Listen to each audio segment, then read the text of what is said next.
മക്കളെ മതിയായി എനിക്ക്. ഇനി നിങ്ങൾ കളിക്കേ. എനിക്കിനി വയ്യ, നിങ്ങൾ കളിക്കേ.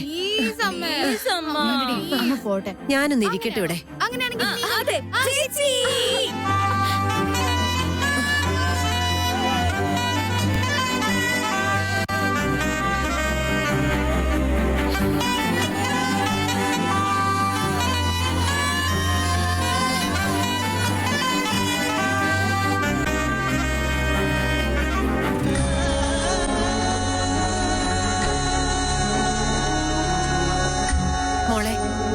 നിങ്ങൾ എല്ലാരും കൂടെ കളിക്കേ. ഞാൻ പോയി കുറച്ചു നേരം അകത്തിരിക്കട്ടെ. ആ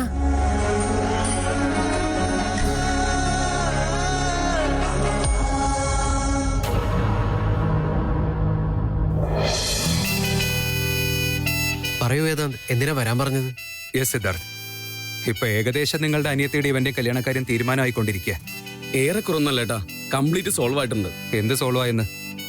ഒന്നും സോൾവ് ആയിട്ടില്ല, അതോർത്തോ. നിങ്ങളൊക്കെ എന്റെ കൂടെ ഉള്ളപ്പോൾ നടക്കാതിരിക്കോ ചേട്ടാ, അതിനെ ആലോചിക്കണ്ട. അളിയ, ഇതിനെപ്പറ്റി ഡിസ്കസ് ചെയ്യാൻ വേണ്ടിയിട്ടാണ് നിങ്ങളെ വിളിച്ചു വരുത്തിയത്. ഇത്ര നേരം ആദ്യം ഇവിടെ ഉണ്ടായിരുന്നു. ഡ്രസ്സൊക്കെ പാക്ക് ചെയ്തിട്ട് വരാന്ന് പറഞ്ഞ് പോയതാ. That's great. ശരി, നിങ്ങളുടെ പ്ലാൻ എന്താണെന്ന് പറ. ഞങ്ങൾക്ക് രണ്ടുപേർക്കും അങ്ങോട്ടേക്ക് വരണം. പക്ഷെ എങ്ങനെ വരുന്ന ആലോചിക്കുന്നേ. നിങ്ങളുടെ ചെറിയമ്മയുടെ വീട്ടിലും ഞങ്ങളുടെ വീട്ടിലും ഇപ്പൊ പ്രശ്നമല്ലേ? ഡോൺ വെറി വേദാന്ത്, ഞങ്ങളുടെ ചെറിയമ്മ വളരെ പാവോ. നിങ്ങൾ ആദ്യയുടെ ബാക്ക്ഗ്രൗണ്ടിൽ സംസാരിക്കാൻ തുടങ്ങിയ ഗേറ്റ് പാസ് അപ്പൊ തന്നെ കിട്ടും. അങ്ങനെയാണോ? ഇതപ്പൊ കാര്യം ഇത്.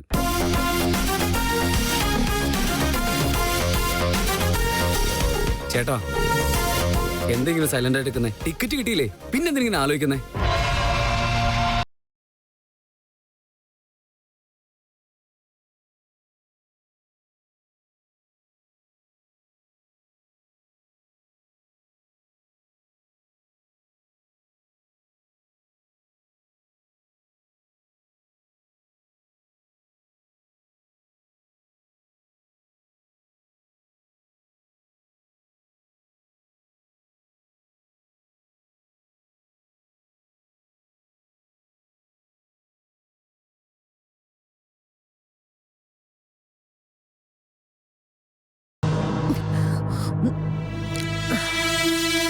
അമ്മേ, അമ്മയ്ക്ക് ഒരു കുഴപ്പമില്ലല്ലോ അല്ലേ? അമ്മ എന്തിനാ പെട്ടെന്ന് ഇങ്ങ് വന്നേ?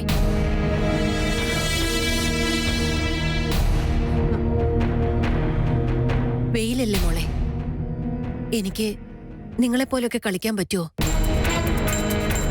കല്യാണ വീടിന്റെ മുന്നിൽ ഞാൻ ഇങ്ങനെയൊക്കെ കളിക്കുന്ന കണ്ടാണ്ട് പോകുന്നവരെന്ത് വിചാരിക്കും? നിങ്ങളുടെ അച്ഛൻ മക്കളുടെ കൂടെ ചേർന്നാ പിന്നെ കൊച്ചു കുട്ടികളെ പോലെയാ. എനിക്കതുപോലൊന്നും പറ്റില്ല. സത്യാണല്ലോ, അല്ലാതെ വേറെ കുഴപ്പമൊന്നുമില്ലല്ലോ. എന്താ ഇടയ്ക്കിടയ്ക്ക് ഇങ്ങനെ ചോദിച്ചോണ്ടിരിക്കുന്നേ? ആ അമ്മു, ഞാൻ ചേച്ചിയുടെ കൂടെ പോയി താലി ചെയ്യാൻ കൊടുത്തിരുന്നത് നിനക്ക് ഓർമ്മയില്ലേ? അത് വാങ്ങിക്കാൻ പോവാണെന്ന് നീ അച്ഛൻ്റെ അടുക്കൊന്ന് പറഞ്ഞേക്കും മോളെ. ഞാൻ എന്നാ അമ്മയെ വണ്ടി കൊണ്ടുവിടട്ടെ? വേണ്ട മോളെ, വീട്ടിൽ കുറെ ജോലി ബാക്കി കിടപ്പുണ്ട്. നീയും കൂടെ വന്നാ ഇവരെല്ലാം ഇവിടെ തന്നെ ഇങ്ങനെ കളിച്ചോണ്ട് തന്നെ ഇരിക്കും. നീ ഇല്ലെങ്കി ഒന്നും ഭംഗിയായിട്ട് നടക്കില്ല മോളെ. വേഗം കളി നിർത്തി മണ്ഡപത്തിൽ കൊണ്ടുപോണ്ട സാധനങ്ങളെല്ലാം എടുത്ത് എല്ലാവരോടും വേഗം റെഡിയായിരിക്കാൻ പറ. ശരി, പറയാമേ. എന്തിനാ ഇവിടെ തന്നെ നിന്ന് നിൽക്കുന്നേ? ഓ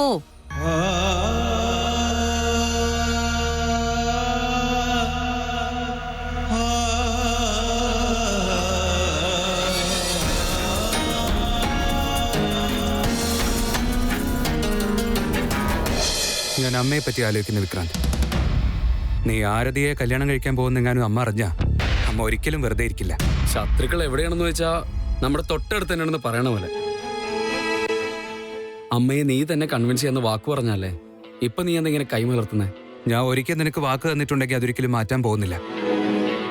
അമ്മയുടെ കാര്യം ഞാൻ നോക്കിക്കോളാം. അമ്മയെ ഞാൻ എങ്ങനെയും സമ്മതിപ്പിക്കും. പിന്നെന്താ? പക്ഷെ മുഹൂർത്ത സമയത്ത് അമ്മ വന്നു കഴിഞ്ഞാൽ അപ്പ എന്ത് ചെയ്യുന്ന എനിക്ക് പേടി. ആണോ? ഇനി എന്താ ചെയ്യാൻ പോകുന്നേ? നിങ്ങൾ രണ്ടുപേരും കല്യാണത്തിന് വരുന്ന കാര്യം തൽക്കാലം ആരും അറിയാതിരിക്കാൻ പറ്റുമോ? ചേട്ടാ, ഈ ഗ്യാപ്പിൽ തന്നെ നമ്മുടെ വട്ടുമാമൻ എന്റെ പുറകെ എപ്പോഴും കൂടിയിരിക്കുക. യെസ്, എനിക്കൊരു ഐഡിയ ഉണ്ട്. ഞാൻ എന്തെങ്കിലും കോൺഫറൻസ് ഉണ്ടെന്ന് പറഞ്ഞ് ടിക്കറ്റ് ബുക്ക് ചെയ്യും, നിനക്കും കൂടി ചേർത്ത്. ഇവിടുന്ന് നമുക്ക് ഒരുമിച്ച് എയർപോർട്ടിലേക്ക് പോവാം. അവിടെ ഏതെങ്കിലും ഹോട്ടലിൽ റൂം എടുത്ത് നമുക്ക് മണ്ഡപത്തിൽ പോവാം. Perfect plan. യെസ് ചേട്ടാ, എന്ത് കിടിലം പ്ലാനാ. ഇതിന്റെ ഇടയ്ക്ക് ആ ഗൗതമിനെ എനിക്കൊന്ന് കാണണം.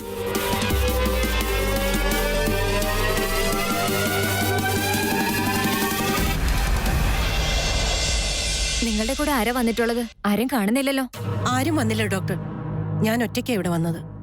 അത് ശരി, അടുത്ത തവണ വരുമ്പോ ആരെങ്കിലും കൂടെ കൊണ്ടുവന്നേ പറ്റൂ. ശരി ഡോക്ടർ. ഇപ്പൊ എനിക്ക് എന്താ പറ്റിയത്? നിങ്ങൾക്ക് മൈൽഡായിട്ട് ഹാർട്ട് അറ്റാക്ക് വന്നതാണ്.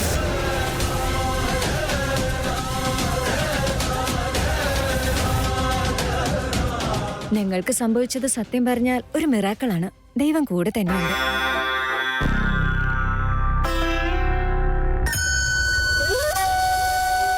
ഡോക്ടറെ, ഇങ്ങനെ പറഞ്ഞ എങ്ങനെയാ? എനിക്ക് 4 പെൺകുട്ടികളാണുള്ളത്. മറ്റന്നാൾ അതിലൊരാളുടെ കല്യാണമാ. ഇനി കുറച്ച് ദിവസത്തിനുള്ളിൽ രണ്ടാമത്തെ ആളുടെയും കല്യാണം നടത്തണം. ബാക്കി 2 പേരുടെയും പഠിത്തം പോലും കഴിഞ്ഞിട്ടില്ല. നിങ്ങൾ എനിക്ക് ഹാർട്ട് അറ്റാക്ക് എന്ന് പറയുമ്പോ ഞാൻ ഇങ്ങനെ കല്യാണത്തിന് ഓടിച്ചാടി നിൽക്കും. കല്യാണം വരേക്കും എനിക്ക് പ്രശ്നമൊന്നും കാണില്ലല്ലോ അല്ലേ? ഞങ്ങള് കല്യാണം എന്ന് പറഞ്ഞ ഒരുപാട് ടെൻഷൻ അടിച്ചില്ലേ? അതുകൊണ്ടാ ഇപ്പൊ ഇങ്ങനെയൊക്കെ വന്നേ. മനസ്സിന് വിഷമിപ്പിക്കുന്ന പ്രശ്നം എന്തെങ്കിലും ഈ ഇടയ്ക്ക് ഉണ്ടായോ? അങ്ങനെ എന്തെങ്കിലും ഓർമ്മയുണ്ടോ? കണ്ണു നിറയെ കാണാൻ മോഹിച്ച കുഞ്ഞിനെ കൊന്നുകളെ കൂട്ടി നിന്നില്ലേ രാക്ഷസി? ഡോക്ടറെ, അത് ഇല്ല, അങ്ങനെയൊന്നും ഉണ്ടായിട്ടില്ല. ഈ ഇടയ്ക്കെങ്ങാനും ഷുഗറിന്റെ ബിപിയുടെ ടാബ്ലറ്റ്സ് മാറ്റി കഴിച്ചിട്ടുണ്ടായിരുന്നോ? ഇല്ല, എപ്പോഴും എടുക്കുന്നത് തന്നെയാണ് എടുത്തത്. നല്ല ആഹാരം കഴിച്ചാൽ മതി, ഓയിലുള്ളതൊന്നും വേണ്ട. എക്സസൈസും ചെയ്യണം, പിന്നെ കൂടുതൽ വെള്ളം കുടിക്കുക. ആവശ്യമില്ലാതെ ഓരോന്ന് ആലോചിച്ച് ടെൻഷൻ അടിക്കരുത്. എന്റെ മോടെ കല്യാണം നല്ലപോലെ നടക്കുന്നുള്ള ധൈര്യത്തിലിരിക്കും. ശരി ഡോക്ടർ, നിങ്ങൾ എന്റെ ജീവൻ രക്ഷിച്ചു. മറ്റന്നാൾ എന്റെ മോടെ കല്യാണമാ, നിങ്ങൾ തീർച്ചയായിട്ടും വരണം.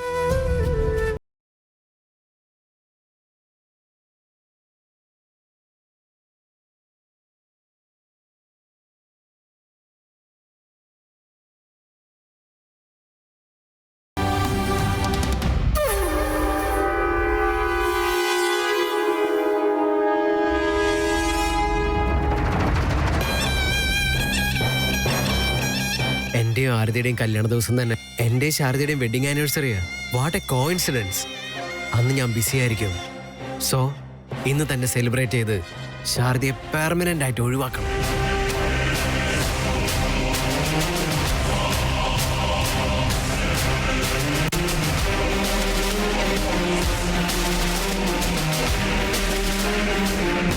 ഏട്ടാ, നിങ്ങളെപ്പോലെ ഒരാള് ഭർത്താവായി കിട്ടിയത് എന്റെ പുണ്യമാണ്. എനിക്കും അങ്ങനെ തന്നെയാ. നിന്നെപ്പോലെ ഒരു ഭാര്യ കിട്ടിയ ഞാൻ പുണ്യം ചെയ്തവനാ. പിടിക്ക്, സന്തോഷായില്ലേ?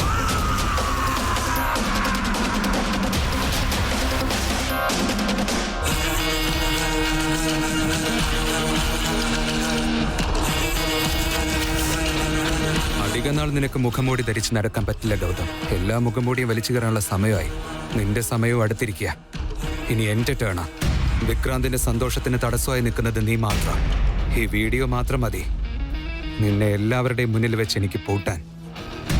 നിന്നെപ്പോലുള്ള വിഷച്ചെടികളെ വെട്ടാൻ പാടില്ല, വേരോടെ പിഴുതെടുക്കണം.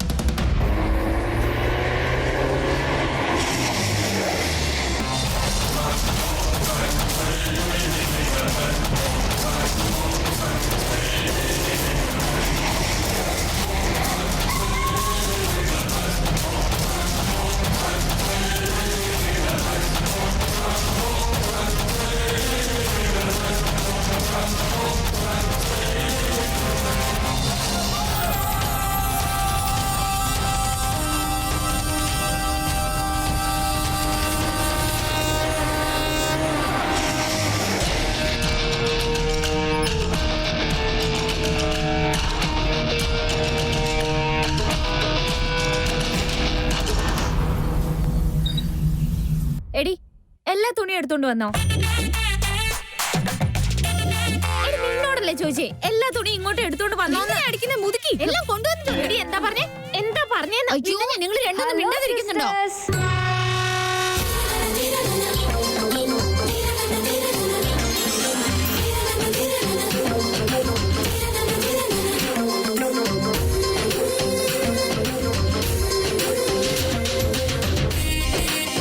എങ്ങനെയുണ്ട് എന്റെ ഗെറ്റപ്പ്?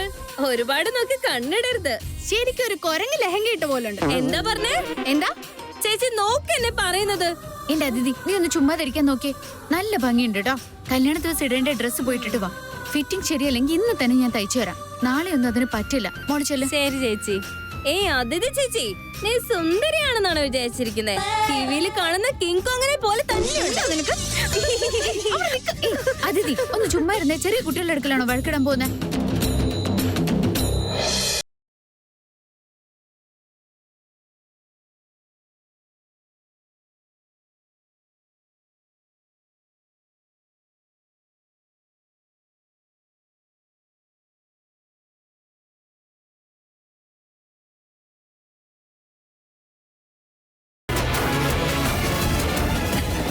അമ്മേ, എടി ഒന്ന് പതുക്കെ പോ. എന്താ കാണിക്കുന്നത്? അമ്മേ, അമ്മ എപ്പോഴാ വന്നേ? പോയ കാര്യം എന്തായി? താലി കിട്ടിയോ? ഇല്ല മോളെ, ഇനിയും റെഡി ആയിട്ടില്ല. ഞാൻ പിന്നെ പോയി വാങ്ങിച്ചോളാം. ഇതെന്താ തമാശയാണോ? ഇനി ഈ വെയിലത്ത് പോയാൽ ശരിയാവില്ല അമ്മേ. അതിനൊക്കെ ഇങ്ങനെ കരഞ്ഞോണ്ട് ഈ അമ്മയുടെ ഒരു കാര്യം. അമ്മ ഇങ്ങനെ പാവായി പോയല്ലോ. അത് നോക്കമ്മേ, അവരവിടെ ഫാഷൻ ഷോ നടത്തുക. കല്യാണത്തിന് ഇടേണ്ട ഡ്രസ്സ് ഇപ്പോഴേ ഇട്ട് ചെക്ക് ചെയ്ത് നോക്കുന്നുണ്ട്. 5 ഇപ്പൊ ഇട്ട് നോക്കാൻ പോകുന്നേ. അമ്മ വാ അമ്മേ. അമ്മോ, എനിക്ക് നിന്നോട് കുറച്ച് സംസാരിക്കണം. ഇതെന്താ അമ്മ ഇങ്ങനെ പറയുന്നേ? ഒന്നുമില്ല മോളെ, വാ എന്റെ കൂടെ.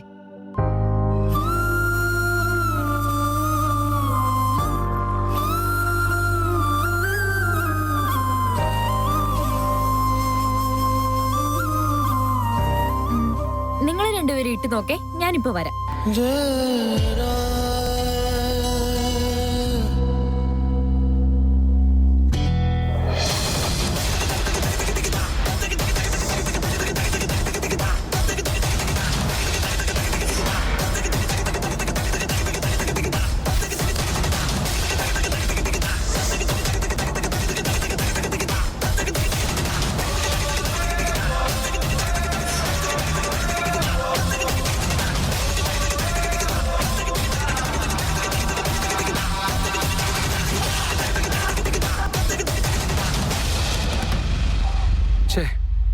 ഞാനന്ന് ഇവിടെ വരെ വന്നിട്ട് ഈ വീട് കണ്ടുപിടിക്കാൻ പറ്റിയില്ലല്ലോ. പക്ഷെ സമയം കഴിഞ്ഞിട്ടില്ല. ഗൗതം, നിന്റെ സമയം അടുത്തു കഴിഞ്ഞു. ഈ വേദാന്ത് എന്താ ചെയ്യാൻ പോകുന്നെന്ന് നീ കണ്ടോ? വരട്ടെ മോളെ, എനിക്ക് കുറച്ച് ജോലിയുണ്ട്. ഇപ്പൊ തന്നെയോ? ആക്ച്വലി ഒരു സർപ്രൈസ് കൂടിയുണ്ട്. സർപ്രൈസോ? എന്താ ചേട്ടാ അത്? സർപ്രൈസ് ആരെങ്കിലും നേരത്തെ പറയോ? ആ കാര്യം നടന്നതിന് ശേഷം വന്ന് പറയും. ശരി ഏട്ടാ, നിങ്ങൾ പോയിട്ട് വേഗം വാ.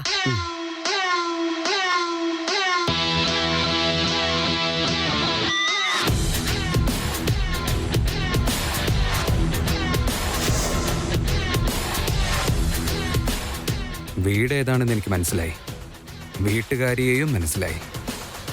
ഇനി നിനക്ക് രക്ഷയില്ല ഗൗതം.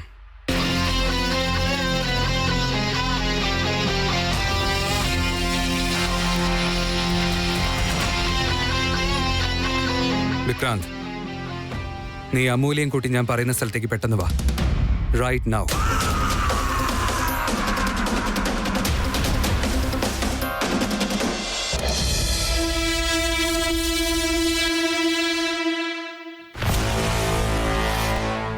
അമ്മോ, ഞാനൊരു കാര്യം പറഞ്ഞ എന്റെ മോള് കേൾക്കുവോ? കാര്യം പറയാതെ തന്നെ വാക്ക് തരാൻ പറയുന്നുണ്ടെങ്കിൽ കാര്യം എന്തോ സീരിയസ് ആണല്ലോ. എന്താന്ന് പറയാമേ? ഞാനൊരു കാര്യം പറഞ്ഞതിന് ശേഷം ഒരു ചോദ്യവും ചോദിക്കില്ല എന്നൊരു വാക്ക് തന്നാ മാത്രമേ ഞാൻ പറയുള്ളൂ നിന്നോട്. ശരി, പറയാമേ. എനിക്കെന്തെങ്കിലും പറ്റിയ മോളെ, നീ നിന്റെ അനിയത്തിമാരെ നല്ലപോലെ നോക്കുമെന്ന് നീ എനിക്ക് ഉറപ്പ് തരണം.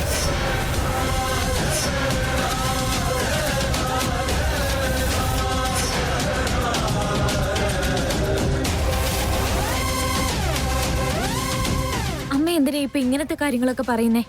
അതിനിപ്പോ ഇവിടെ എന്താ സംഭവിച്ചേ? ഇതിന്റെയൊക്കെ ആവശ്യമുണ്ടോ? ഒരു ചോദ്യവും നീ ചോദിക്കില്ലെന്ന് എനിക്ക് വാക്ക് തന്നതല്ലേ?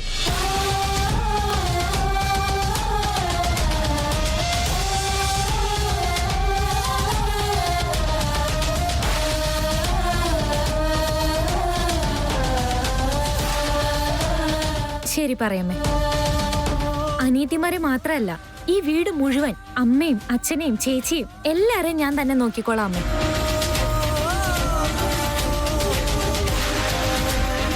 അമ്മ വെറുതെ ഓരോ കാര്യങ്ങൾ ആലോചിച്ച് ഇങ്ങനെ ടെൻഷൻ അടിക്കേണ്ട ആവശ്യമില്ല.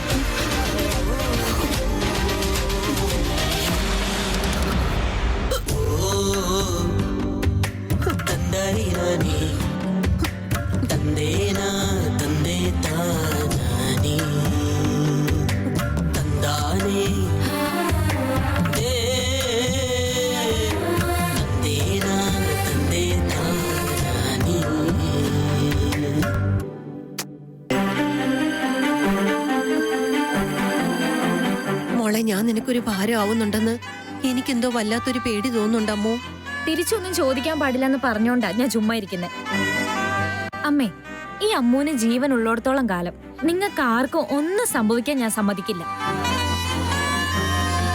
വെറുതെ അമ്മയെ കേൾപ്പിക്കാൻ വേണ്ടി മാത്രം പറയുന്നല്ല അമ്മേ. ഞാൻ എന്റെ ദൈവത്തില് അത്രയ്ക്കും വിശ്വസിക്കുന്നുണ്ടമ്മേ. അമ്മ സമാധാനായിട്ടിരിക്കുക.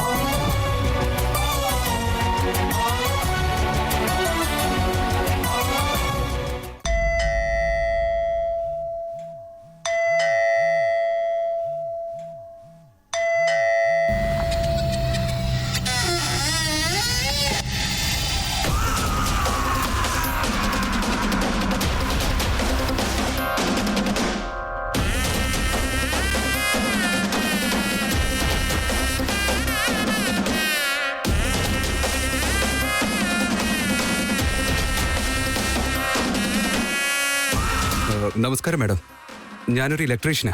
ഒരു കംപ്ലൈന്റ് കിട്ടിയിട്ട് വന്നതാ. കംപ്ലൈന്റോ? ഇവിടെ അങ്ങനെ കംപ്ലൈന്റ് ഒന്നും പറഞ്ഞിട്ടില്ലല്ലോ. അതെയോ? അപ്പൊ ചിലപ്പോ മാഡത്തിന്റെ ഭർത്താവായിരിക്കും തന്നിരിക്കുന്നത്. ഞങ്ങളെ ഏജൻസിയുടെ ആപ്പില് ഈ അഡ്രസ് തന്നെ കാണിക്കുന്നേ. അങ്ങനെയാണോ? ഒരു മിനിറ്റ് നിൽക്ക്, ഞാനൊന്ന് ചെക്ക് ചെയ്യട്ടെ. അദ്ദേഹം വീട്ടിലില്ല. സാരമില്ല മാഡം, നിങ്ങൾക്ക് എന്തെങ്കിലും സംശയം ഉണ്ടെങ്കിൽ നിങ്ങളെ ഹസ്ബൻഡ് വരുന്നവരെ ഞാൻ വെയിറ്റ് ചെയ്തോളാം.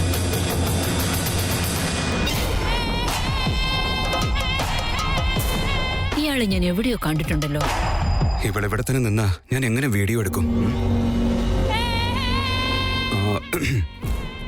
എനിക്കൊരു ഗ്ലാസ് വെള്ളം തരുമോ?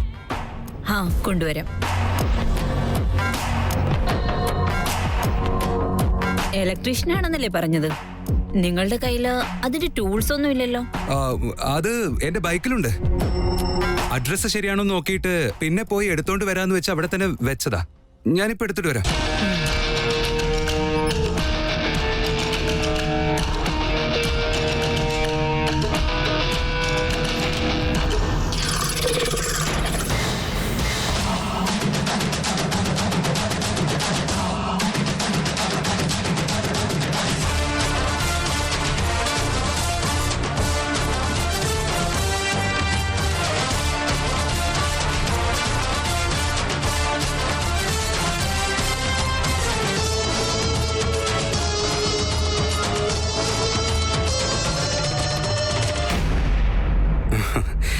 ദാ വെള്ളം.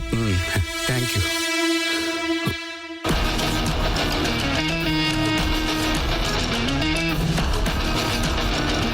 ഇൻസ്ട്രുമെന്റ്സ് എടുത്തിട്ട് വരാം.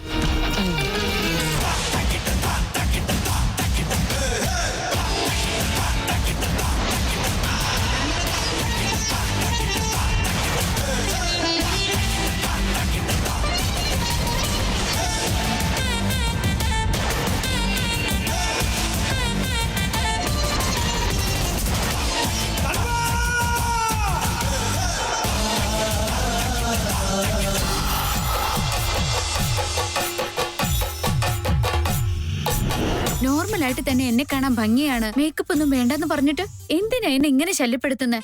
എനിക്കിതൊന്നും ഇഷ്ടമല്ല അതിഥി. എന്താ ചേച്ചി ഇത് മുതികളെ പോലെ സംസാരിക്കുന്നത്? ഇപ്പോഴൊക്കെ പെൺപിള്ളേര് കല്യാണമായ പിന്നെ വലിയ കാശ് കൊടുത്ത മേക്കപ്പ് ഒക്കെ ചെയ്യുന്നേ അറിയോ ചേച്ചിക്ക്? ആരോട് പറയും? ഇപ്പൊ നീ ഇതെല്ലാം ചെയ്ത് എന്നെ അവരുടെ കൂട്ടത്തിൽ കൂട്ടുകയാണല്ലേ? പാർലറിൽ പോവാൻ പറഞ്ഞ കേക്കില്ല. അതുകൊണ്ടാ ഞാൻ തന്നെ ഫീൽഡിൽ ഇറങ്ങാൻ തീരുമാനിച്ചേ. ഇതൊരു ഗതികേടാ എന്റെ ഈശ്വര. ഇതൊക്കെ എപ്പോഴാ ഒന്ന് കഴിയാന്ന് പറഞ്ഞേ. ഇനി ഒരു 15 മിനിറ്റ് മിണ്ടാതിരുന്നോണം. ഞാൻ പോയി വെള്ളരി മുറിച്ചോണ്ട് വരാം. വെള്ളരി നന്നായിട്ട് വട്ടത്തിന് മുറിച്ചിട്ട് കുറച്ച് ഉപ്പും കുരുമുളകും കൂടെ ചേർത്തിട്ട് കൊണ്ടുപോവാ. നല്ലതായിരിക്കും. അത് കൊണ്ടുവരാമെന്ന് പറഞ്ഞതേ കണ്ണി വെക്കാനാ, അല്ലാതെ ഉപ്പും മുളകും ഇട്ട് കഴിക്കാനല്ല. നിന്റെ സ്വഭാവം കണ്ടിട്ട് ഒരാള് പോലും നിന്റെ ആ കല്യാണം എന്ന് പറയില്ല. നിന്റെ മേക്കപ്പ് ഡ്രാമയ്ക്ക് സമ്മതം തരാൻ പാടില്ലായിരുന്നു. ആ പോയി എടുത്തോണ്ട് വാ. ആരതി,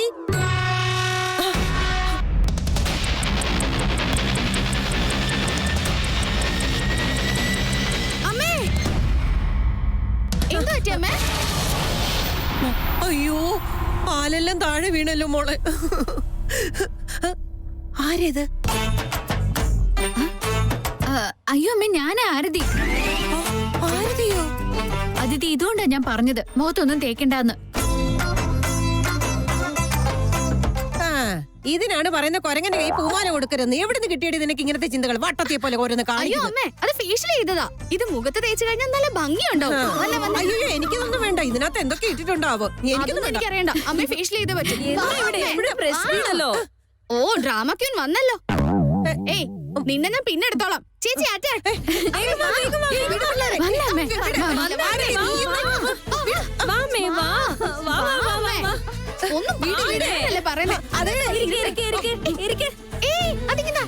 ഞാൻ കൊടുക്കാം. നിനക്കിതൊന്നും ശരിയായിട്ട് ചെയ്യാൻ അറിയില്ല. ഞാൻ കൊടുത്തോളാം. ഏയ്, നിന്റെ പല്ല് ഞാൻ അടിച്ചളക്കും. മിണ്ടായിരിക്കും. അയ്യോ മുഖം എന്റെ പിള്ളാരെ ഒന്നും ചെയ്യല്ലേ. ഒന്നും സംഭവിക്കില്ല. മിണ്ടാതിരിക്കും. ശരി, ഞാൻ ഇതിട്ട് കൊടുക്കാം.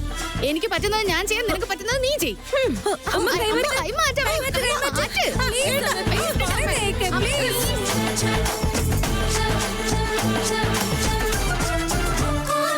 കല്യാണം കഴിഞ്ഞിട്ട് ഇത്ര വർഷമായിട്ട് പോലും ഞാൻ ഇതുപോലെ ഒന്നും മുഖത്ത് ചെയ്തിട്ട് പോലും ഇല്ല. നിങ്ങളുടെ അച്ഛൻ എന്നെ കണ്ടിട്ട് മനസ്സിലാവോ എന്തോ?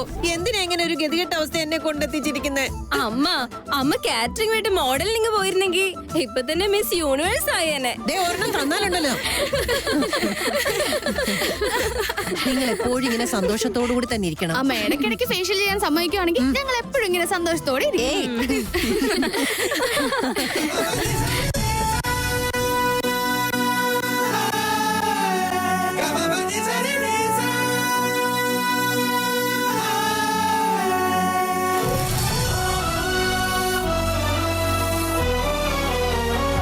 എന്താ റൗഡി കൊച്ചേ, എന്താ കാര്യം?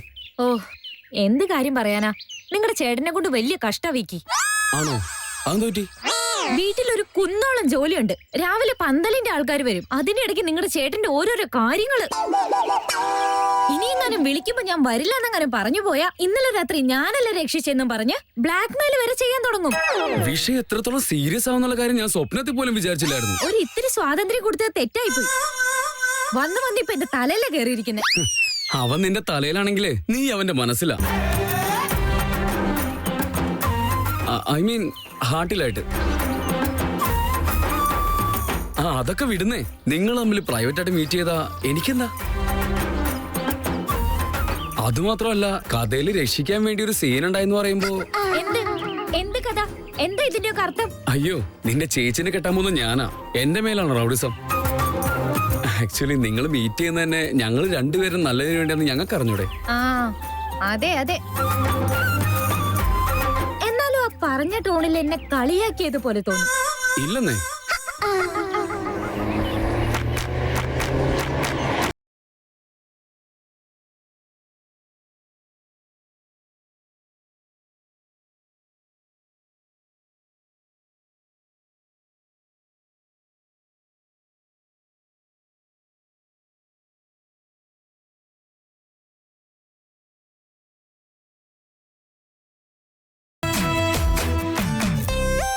എന്നെ പറ്റി എന്തോ പറഞ്ഞ പോലെ തോന്നി. അതെ അതെ, നിങ്ങളെ കാണാനിപ്പോ ശരിക്കും ഷാരൂഖ് ഖാനെ പോലെ തന്നെ ഉണ്ടെന്നാ ഞങ്ങൾ പറഞ്ഞത്. അല്ലെങ്കിലും എപ്പോഴും എന്നെ കളിയാക്കുന്നത് എന്റെ ഹോബിയാണല്ലോ. അത് മനസ്സിലായല്ലോ. നിന്നെ കുറിച്ച് ഞാൻ എന്തായാലും ഒരിക്കലും നല്ലത് പറയില്ല, നിനക്കറിയില്ലേ? എപ്പോ നോക്കിയാലും എന്നെ എന്തെങ്കിലും കുറ്റം പറയാനോ നിനക്ക് തിന്നതൊന്നും ദഹിക്കില്ല.